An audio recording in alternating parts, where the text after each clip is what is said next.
quickly societies can revive, change, alter themselves fundamentally within a very, very short span of time, especially with modern technology the way it exists today. People might use your example, though, as a legitimation of capitalism. How did Germany recovered through capitalist principles, yes? Capitalist principles that involved massive international funding in order to remake Germany as a partner in the Cold War, one of the major reasons. Germany remade in terms of just getting out of a survival way of life. And incidentally, Germany remade, I may tell you this, as a result of advances in technology. Because what the Germans basically did over that, say, 5, 6, 7 years in which they finally produced what they called their economic miracle was take advantage of the new technologies because they had already lost in the bombing raids much of the old Rust technology, Rust Belt technology, as we like to put it today, that existed during the Hitler period and during the wartime period. I don't know what it means to say that you have to have capitalism in order to do a thing like that. I think what we have to talk about is whether or not human beings can collectively, after capitalism has shown very visibly that it fails in so many respects, and in fact may very well endanger the whole relationship of humanity to the natural world, the equilibrium of human life in the third world, certainly, and to a great extent in the first world, as it moves into greater and greater crises, sporadically to be sure, but still greater ones as time goes by, that they are going to live with capitalism because under capitalist conditions that Germany remade itself. I find that very naive in the extreme. I think, in fact, with modern technology, sophisticated as it is today, and becoming ever more sophisticated, they can, with far less effort, once they form a shared outlook, a basically shared outlook. I'm not talking about agreement on everything, but I'm talking about agreement on a certain direction. I don't see why it is that in a confederal society we can't live together and cooperate to create an entirely new society and do even better than what capitalism did in Germany during, say, the late 1940s into the middle 1950s. You know, it's strange. I am puzzled by people today who, after moralizing about the need for cooperation and goodwill and love thy neighbor as thyself, suddenly invoke the most primitive, barbarous motivations for any kind of human progress. Do we have to be entirely egotistical, self-serving, atomistic, as capitalism basically is? I mean, it preaches a gospel of dog eat dog, you know, that's its mentality, of everyone seeking his own individual or her own individual betterment, which indirectly leads to the creation of a common good, but only indirectly, and that's a prayer, by the way.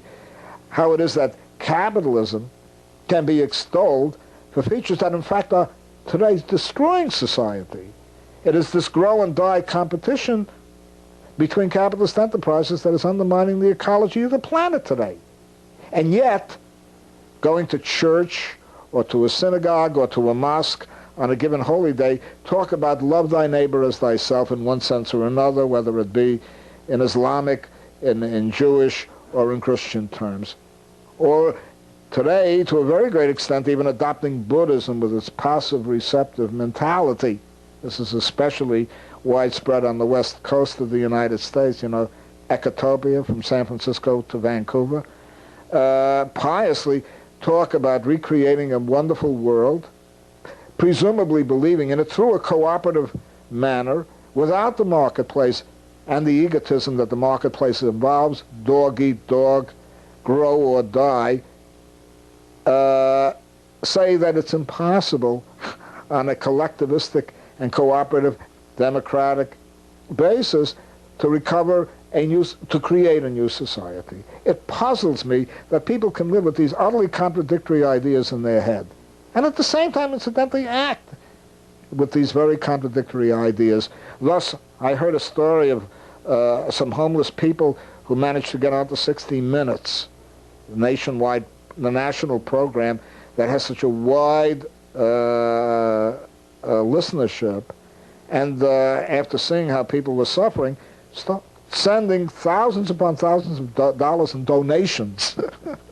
And these very same people will tell you quite frequently that we can only live in a dog-eat-dog world. Everybody has to look out for himself or herself, and that's the only way that will advance human society and produce progress.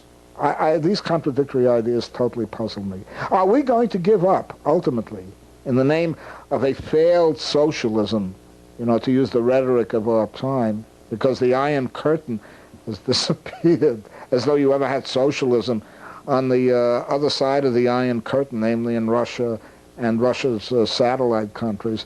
Are we going to give up the idea that a cooperative, humane society is possible? If we are, if that idea is going to be abandoned from now on, then I admit that it'll become very self-serving for humanity to mutually destroy itself in the name of egotism and in a claim that a cooperative society is impossible. And I'm shocked by the fact that for the first time in my life, only since the Reagan era, let's say, I've heard people simply surrender the idea that a cooperative society is possible.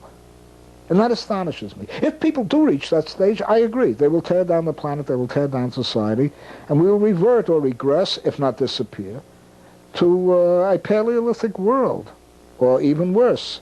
And I regard that as a regression. Even worse, to a world of a purely animalistic existence in which a few individuals or a relatively small number of people will be moving around hunting, God knows what, killing each other, engaged in activities that I would regard as essentially based on superstition and barbarism. But self-interest is part of human nature, yes? And this characteristic of greed is part of human nature. How are you going to overcome that basic human nature? I don't believe that that is a basic human nature. I believe quite to the contrary, that human beings are terribly interdependent. For one thing, the human infant is one of the most helpless of all newly born animals, mammals. It requires years and years of care and nurture to more or less finish it in a positive sense, so that it can complete it, so that it can function on its own, during which time human beings from infancy onward into adulthood develop very intimate and close ties, whether they be on a family level or whether they be on a broader social domain. So I don't believe that human beings are completely, I would not confuse egotism with what has been called the instinct for survival. Indeed, survival among human beings requires cooperation. That is a fundamental precept. In fact, that's what makes capitalism so abnormal today and so destructive today. Namely, that it so strongly emphasizes egotism, doing things on your own, go out there and fight, make it on your own, that it really creates mass psychoses. We have millions of people today who feel, because capitalism tends to isolate people, compels them to draw into themselves, millions of people today who are on the edge of psychosis or are psychotic. We need a nurturing society, as so many people like to say, even New Age people. We need a society in which people have some type of communal base from which to develop their own individuality. Isolate people, imprison them, make them lonely, and they will go crazy. And this mass approximations to insanity are a major psychological problem of our times. So I don't believe that people, based on what is called, quote, self-interest, can hope to advance. On the contrary, they would regress to the extent that they're forced to function as atomized individual selves and gradually, become almost animalistic in their ways of life. Getting back to the idea of decentralization, say that it's possible to decentralize a local society. You have neighborhood councils, village councils, and a confederal organization at the local level. There's another problem now with multinational corporations, for example. How do you begin to decentralize the media? You have these major takeovers. Paramount is about to be purchased by Viacom or someone, and then you have General Motors. How do you decentralize these huge corporations? Very simply, you break them up. The question is, why did they become centralized in the first place? And the main reason why they become centralized, not the exclusive, but the main reason why they become centralized is because they're trying to make more profit. They don't become centralized because they become necessarily more efficient. It is now part of the business wisdom of our time, and I just recently scanned a book called Liberation, I forgot the name of it now, Tom Peters' book, Liberation Management, where he advocates, in fact, the importance of decentralization. He says that we can no longer operate with these top-heavy, centralized corporations. He's speaking now for capitalism. He even invokes words like affinity group, which were invented by the Spanish anarchists in 1927, and tries to apply them to business relationships. He invokes terms like anarchy, although he means by that Hayek's conservative form of anarchy, but still management that is libertarian, because we have to have a more face-to-face relationship in successfully engaging in business. He, in fact, criticizes, and he's being very widely read, he, in fact, criticizes, as have others, the tendency towards centralization and multinationalism as an impediment to economic efficiency and to the proper use of technology. He says we have to have participatory capitalism. I find this, again, very typical of the cleverness with which capitalists or their ideologues, like Tom Peters, borrow from left libertarian traditions. They have to face up to the fact that if they become too top-heavy, too centralized, and too multinational, they will have no control over their industries, which may, as a result of centrifugal forces, move in all different directions and also move outside their control. So I find it very amusing that at a time when people say, how can you deal with the existing social order and its tendencies by decentralizing and working against these existing tendencies? You know, when people give me arguments like that, I say, you're always presupposing the capitalist system, the world market, authoritarian systems of management, to use a polite word for capitalism, instead of challenging these very notions, which many capitalist ideologues like Tom Peters even challenge, just in terms of capitalist efficiency.